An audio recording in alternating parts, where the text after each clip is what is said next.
50টা মামলা দিলে আমি আপনার সব মামলা ওইখানে ব্যবস্থা হবে। আপনার টাকা পয়সা কিছু লাগবে না।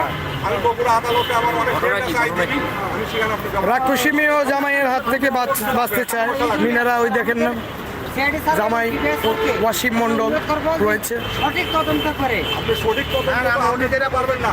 আমি যা বলছি তাই আপনাদের সঠিক তদন্ত আগে জামিনে যেতে হবে। জামিন নেওয়ার পরে ওই আদালতে আপনার মেয়ের বিরুদ্ধে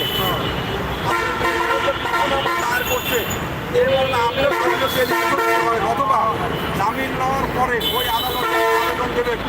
এই আবেদনটা সঠিকভাবে এই পিটিশন মামলাটা সঠিকভাবে আমার তদন্ত করার জন্য তখন আদালত আপনাদের বিষয়গুলো শুনবে। যেহেতু সাক্ষী প্রমাণের বিষয় একটা মামলা হয়ে গেছে, সাক্ষী প্রমাণের বিষয়ে আদালতের আদেশ অমান্য করে কেউ কখনো থাকতে পারবে না। আপনি ঠিকানায় থাকেন, আপনাকে